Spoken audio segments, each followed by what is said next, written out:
Welcome. This is episode 1 of Make Life Dope, and today I'm with my friends from Musika Frere. Did I say that right? Yeah, of course. Yeah, that's good. Alex and Davidson. And the reason why I chose these guys first is because we actually met around the time where I started my brand, and just to see where we are today is really amazing. I met you through Josh. I'm not sure when I met you at like where in the Different timeline. places we met. Right. Yeah. So how did you guys meet? On Tinder. You can keep that. So, Pause. We met on Instagram. Yeah? Yeah. So we met on Instagram. I don't know who DM'd who, but there is no DM back then. Nah, we The met. DM was like a comment or something. We're like, yo, I like your style. He's like, I like yours. And you guys were kind of like doing the same thing, just like Yeah. posting Just different places. Yeah. of you in like dope suits and just looking really sharp. Yeah, and then I think one of us said, here's a number, let's hook up. We kind of want to do the same thing. It's our goal. And then what happened next? I think you I flew to Miami during Art Basel, and then Alex was a great host, great guy, and then we hit it off. And then after that, we just decided to come together, and both came here to New York and went around looking for right space, right investors, right partners, and we found the right team. So you guys both had the concept and idea of starting a brand before you guys met individually. Yeah. And then it was like you met, you guys had parallel ideas to start a brand, and you guys started together. Yeah, right. So really like, dope. I guess the interest was we started talking. We're like, wait, we have the same exact goals. Right. Here. We both want to do a lifestyle brand, but we both love suiting. We want that to be the core and the start of it. So we kind of like, let's just do it together by coastal. So what was like step 1? How did you guys first like start? Oh man, a lot of steps. Yeah. I mean, we started sampling, right? Sampling. And it took forever. We went through. What it's like to come up with the name? I'm trying to go back to like the essence. The name process was it was a phone call. We had different variations of do we put Alex Frere, do we put Alex Dave, and then we're like, let's put my full last name is Frere. His last name is Musika, so let's take Kind off of Petit. Yeah. Musika Frere. It just sounds very luxe, and and it sounds very well for us. Dope. We did our business plan in Miami. Public Library, man. Yeah, for like Remember that. hours and hours. I Yeah. remember that, man. That's dope. Humble beginnings. All right. So, what would you say is your biggest challenge in doing fashion? Well, actually, before we get into that, why don't we just give a little insight on the brand and what it is exactly that you guys do? Because I think this is a unique brand. Like brands typically encompass like sampling, wholesaling, retailing. Right. Yeah, we did a whole different approach, pretty much. Right, so why don't we tell our viewers exactly what it is that you guys do, because I think it's very interesting and unique. So I'll start of how we started, and then you can, I guess, finish off. So what I said was we started out in suiting. We love suiting, and we knew we needed something strong to bring some value to the brand. So we started out with custom suiting and bespoke suiting from not made to measure. So we wanted to build our name that way and get known for something first. So we started getting really known, got right off the bat because of our followings and stuff like that. We got really big clients, and that brought a lot of notoriety to our brand. And from there, that gave us access and money internally to start, building out different aspects of our brand. So from there, we started every category we pretty much have up until now. Now we started in suiting, but we've expanded to sportswear. We're sampling stages now, fragrance, eyewear. Next year the goal is to fully expand into hopefully footwear as well. So accessories for our handbags and our tote bags here. The full scope of the brand is to be lifestyle. So this beautiful jacket that you have on right here. Yes, this is one of their jackets. More fall 17. So we really want to captivate the ideal Musika for a man and cater to all his needs. From AM to PM, and just be the full performance closet. So that's the aspiration.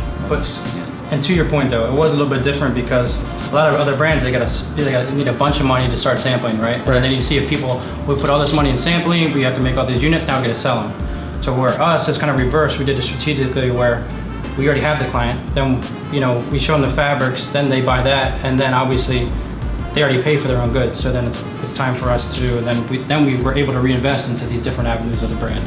Everything we've done, we fully finance ourselves. So we're really doing, the startup phase still now, where we really want to invest back into ourselves. So the whole core of our business has been, self-funded, and now we're in the stage of we might want to come in and bring strategic partners to help us expand, but everything you see here is all from us, man. All just selling the bespoke garments. And that's one of the things that I appreciate the most about what you guys are doing, because I've been in the industry for 13 years and I've had a completely different experience. Like with my brand, it's been the opposite. You got to put up so much money up front without any guarantees that you're going to make it back. And thank God with this brand that I have now, we've managed to see some success. Right. But I'm going to say 90 to 95% of the people out there don't share that same success story. Yeah. And with you guys, it's even less, because you don't typically run into a brand that can do something like this, where they're getting pretty much the funds up front, and then you're creating custom pieces for people. Right. And then to get it to a place where it's lucrative enough for you guys to make a living out of it, to have a showroom here in the city. I think that's like a really amazing thing what you guys have done. Thanks. Appreciate that. What would you say you touched on it a little bit, but one of my next questions is going to be, what sets your brand apart, and like who is your target consumer or customer? Well, one of the things I want to touch on, just based on, because I know there's people out there that be watching it that are aspiring. You don't really need to do it at that avenue. One of the big things Davis and I were able to do that gave us the possibility to even do this was the propaganda part. We all have social media platforms this day at access, and before we could have never done this 8 years ago or 10 years ago, because we didn't have that platform. But the propaganda game that him and I had was, especially back then, we're very humble about it, but really nobody else really had that in our space. So we were able to propaganda, kind of like feel the market before we did even start, putting our time and sacrifice into it. Right. Just get feelers out there. So propaganda is key in any of the business, whether you have money up front or not. That's what's really going to bring success to a brand. And that's really the importance of social media, because a lot of the youth sometimes they kind of like take things like this for granted, and they don't realize the potential behind like the real purpose of social media. I know a lot of people use it for personal stuff, and that's cool. Right. But it's actually a huge tool to kickstart businesses and get things up and running. Yeah, a free tool too. And I think we're all living proof of that. Of course, right. Which is amazing. Yeah.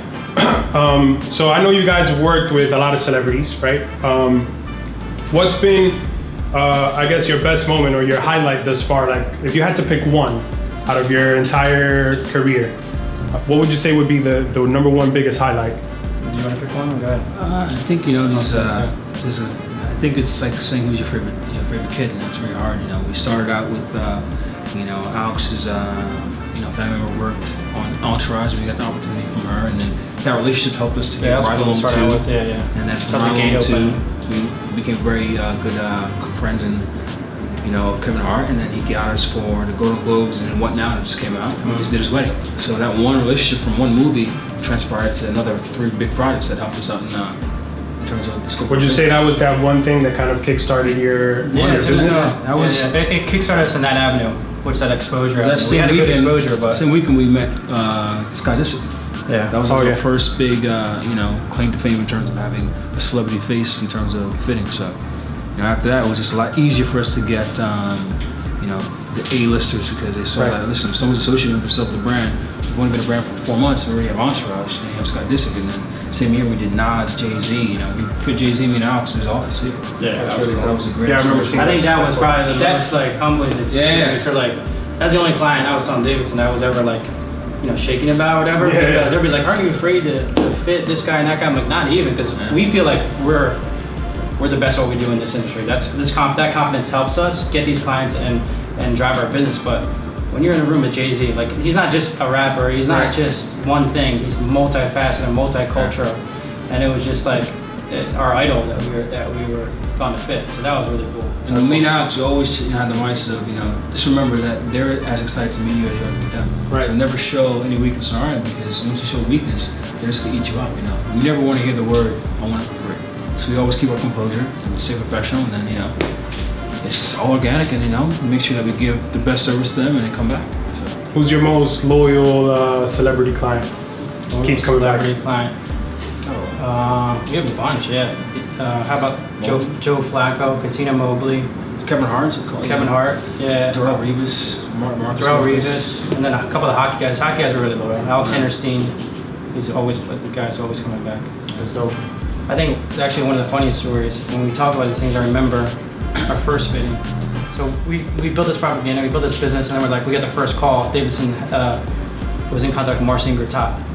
So we're like, oh, cool, we're an NBA player. It's our first client. We're downtown. We go to his hotel. And it's funny, we get in there and we kind of both look at each other. We bring the tape out. And I'm like, fuck, get me a stool, man, because we're fitting a 7-footer. Tall. Like, it's not the first guy we should test his garments out on. So it was kind of funny. But his fitting came out. Yeah, it came out great. Yeah. And then we drove to Washington D.C. to drop him off, and then he reordered again. So it was a great experience for us, man. That kind of captivated everything. Dope. What celebrity have you guys not worked with yet that's like on your radar that you would love to work with? And I don't know if this is more of an individual question, because obviously it's two of you guys, but I think we wouldn't mind having Beckham. We wouldn't mind having like somebody like that. Beckham, Ryan Gosling, Bradley Cooper's, the A$AP Rockies, the guys who would be cool. Yeah, the guys who are definitely influential but not trendy. We want guys that really have their own taste of style. That 10 years from now they'll still be wearing our stuff. It's not because we're trending. Suits are not. It's not a trendy product. You have to make it. We, I guess, mastered making suiting cool. Because you have our competitors are, Armani, Tom Ford, Ralph Lauren, and all credit to them. But I feel like we've kind of showed the unconventional way how to do business, where you don't have to be a fashion house for 40 years to be successful. The same clients that are buying our competitors are buying our stuff, if not more. And we've only been in business for 3 years. Yeah, that's amazing. In the luxury space, for sure. Yeah, so. What are you guys currently working on? Like, what are the most, I guess, prominent things you guys are working on? We have a lot of things we're working on right now. So right now we're in that stage of transcending into our dream, which is a lifestyle brand. So we're doing things like you mentioned before. We're doing fragrance right now that we're looking to unveil. We're actually starting to do swimwear for the upcoming season. I mean, that's cool. You start out in suiting, now you're doing swimwear. Oh, that's awesome. We're doing bags, leather goods, and what else we have in the pipe? Starting like shoes, eyewear. But we're all sampling these things, and everything we've sampled so far, we've been able to bring out. So it's good. That's been a good sign so far. From the jacket you have on, like we sampled that, half a year ago. Now it's ready to go. So. Are you guys doing any business with any retailer thus far? Or is that something that's like a little bit later down the line? The goal is to, if everything works out with our fragrance department, is to launch another fragrance exclusively in a high-end retailer. But whoever's gonna write us the biggest check, we have an idea of who we want to go to. But wholesale is not. We're not trying to be the forefront of business. We want to obviously be direct to consumer, but partnerships are great. We definitely want to be partnered with the right consumer, the right retailer. And that's a big mistake for a lot of people that probably will be watching this or want to start a brand. They'll do whatever they want to do, whatever they can to get like somebody in our shoes will do whatever they can to get into Neiman's or Saks or whatever. To us, we're like, we already know that, especially with our main product, our suits, they're gonna want these crazy margins, and then you have to staff people to fulfill these margins. Yeah. And then that's not even the product that's gonna get you the profitability. So we're kind of being strategic in that way and going in at the high margin items. Be like, you can have this, you can start out with this, and then we want to kind of call the shots from there, because we think our product's strong enough in every avenue, fragrance and candles, then to be able to, we want maybe a pop-up shop, or we want a shop in shop. Right. We want to design it ourselves. We don't want a tea stand in the corner of each one of these stores, And that's important, to stay true to your brand, because that's something that will build longevity also within your label. Because I've seen a lot of brands myself that they kind of cave in too quickly in their career, and they just, by the next year, they're out the window. So wholesale could put you out of business, because you get one buyback, that can hurt your year, man. Right. One buyback could be, half a year's earnings. Business kind of like becomes a gamble at that point. Yeah. And that's, I think, what makes you guys special. You're kind of foolproof from that aspect, which is really cool. What are your near future plans? Well, I mean, you guys kind of touched on it by answering the last question, so I guess we can omit that one. But a better question is that I'd like to ask you guys is, where do you guys see your brand within the next 5 years, or like 5 years from now? If you could fast forward, what would the snapshot be of your brand? Every major market, across the world, we want to globalize it. I mean, we don't want to be in the U.S. We Definitely, want to be expanding, as Alex said, Europe, Asia, definitely, creating a buzz here and expanding here, but definitely having that worldwide presence where, you can get Musika Frere in Tokyo, you can go to Paris, you can go to Dubai. Definitely giving our consumer the brick and mortar experience, where the same experience we have here in the showroom, myself and Alex want to build out our retail space where someone can go in and every single retailer has this, our brick and mortar has the same type of aesthetic of, all right, listen, whether you're in London or Paris, you get the same service, the same look, wherever you go. So that's definitely within hopefully 5 years. that to our consumers. Is there a potential of you guys opening up an office in LA? Because I kind of heard Is that a we're little on the street here? Yeah, we're on the street. Inside information. So I know you guys have a customer base in LA too. That's Yeah, where most of the celebrities are. Yeah. Our second biggest clientele, for sure, maybe even our first, is LA. We got a lot of very loyal clients out there, and a lot of clients I think that don't have anything like this. To where this market, there is other brands like us here, but I mean, I feel like we really kind of set ourselves apart, big time over there. So we're looking to get a showroom there, kind of like we have here. Yeah, new feature in the next For couple months. 2017, yeah. Awesome. Cool. So we'll look forward to that. What are your top 3 brands if you had to name, or your favorites? It's always a crazy question to me because I mean I looked up to one brand that I worked for, Tom Ford, when I was there, but I don't know. It's hard. It may sound bad, but I don't like to look up to these other brands, and I focus more on women's fashion than I do on men's fashion personally, because Why is that? Because if you're looking up to other brands, a lot of these other brands, like obviously we look up to Tom Ford, obviously we look up to Ralph Lauren. Their lifestyle, like they're the heaven of lifestyle. They created that, they laid the tracks for lifestyle. But when it comes on the design and what we're going to be doing and stuff like that, you're going to be behind the curve every single time if you're following each and every step of other brands. So personally, I try to block that out. I focus on what we're doing, and then women's wear sector, and then go from there, I guess.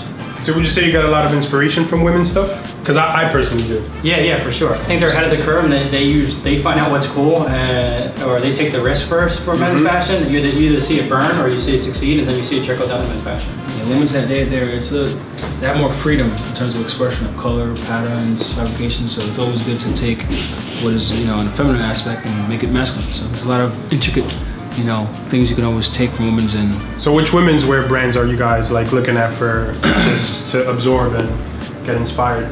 I mean, I honestly, it's like everywhere. Yeah. It's like sometimes it's obscure people too, just like things that people don't know about, or I mean, I wouldn't say. I'm trying to give her a secret here, so it's good. Well, we'll go to the next question. All right. What advice would you give a young millennial trying to dive into the world of fashion this day and age? Stay true to your vision. The one thing with me and Alex is we never sold out into what's trending and what's cool. We've always done what we want to do. Myself and Alex, there's not one thing in here we wouldn't wear, and that's the one thing that we have to always stay true to. Is that you never want to make what everyone else is making just to make money, because when they stop making it, then your income flow is going to stop as well. So just always stay true to what you want to make and create the demand. So that's what me and Alex always try to do, is give our consumer what we want to give them. Yeah, and I think one thing that happens too is that if you wind up just doing things for the money, you wind up losing the passion for it, and then it starts reflecting in your outcome and your product. So that's very important. It's a very important key that I think also a lot of brands that I've seen fail, they implement this, because you see it. Like you see the spark when the brand first comes out, and they if it's a brand that like hits really hard the first year, and then by the next year and then the year after, it just really starts dying down. And I've seen also brands who come out, hit the ground running, but then they maintain and they build longevity, and they never go under because they stay true to their aesthetic and their vision. Right. And that's key, very important. So I'm glad you guys. I think it goes hand in hand with. I mean, there's two parts of it. That's a great one.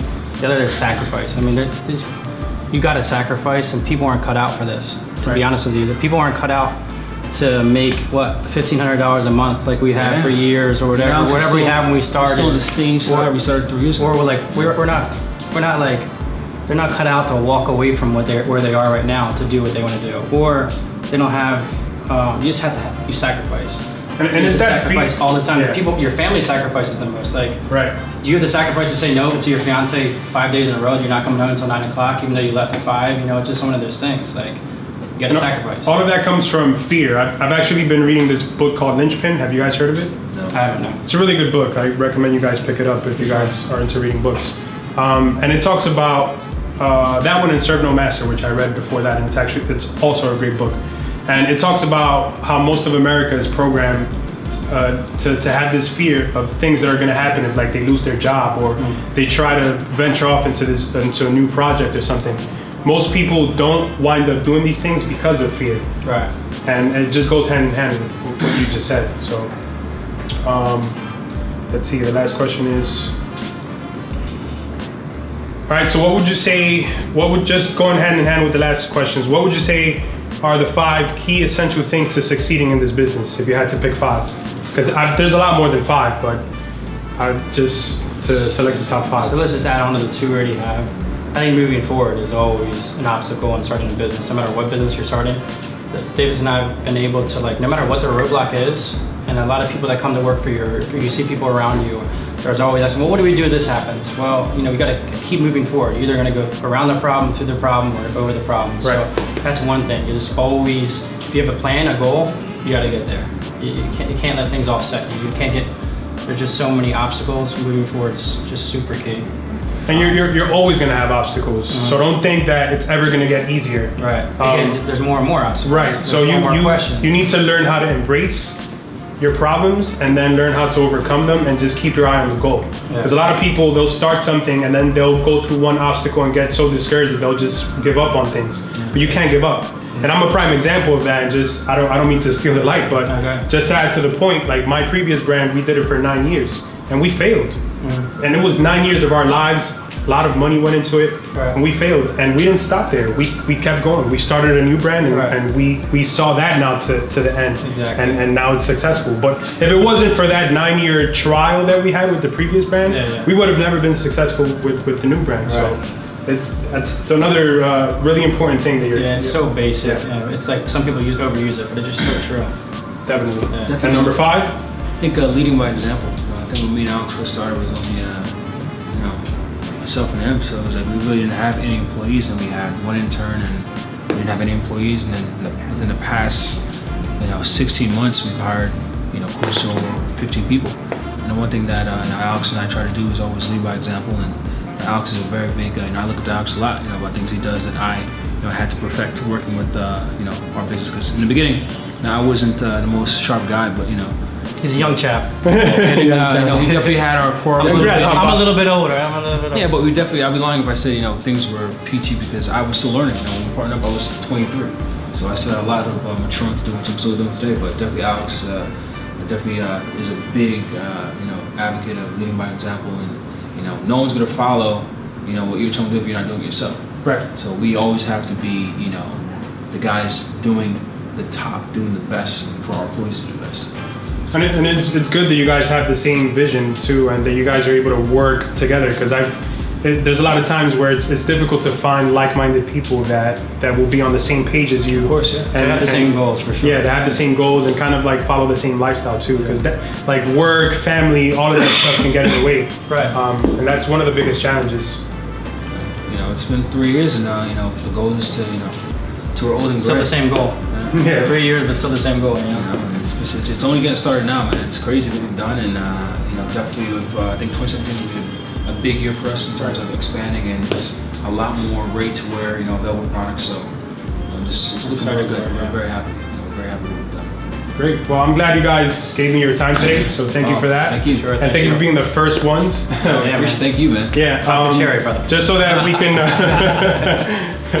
Just so that we can give everybody your information, how can everybody find you guys? Instagram, e-com, or website, whatever? Yeah, the website, musicafrere.com. It'll come up on the screen. Show the screen, yeah, musicafrere.com, and then Instagram, it's Davidson_Frere. Alex Musika, the company is Musika Frere. Yeah. Cool. Well, e-commerce launching, before the end of the year, so we have a nice capsule collection coming out for holidays that. Some good stuff coming up. All right, so I'll have all the information also available below the video. And it's a wrap. Thank you guys for tuning in, and until next time. Thank you.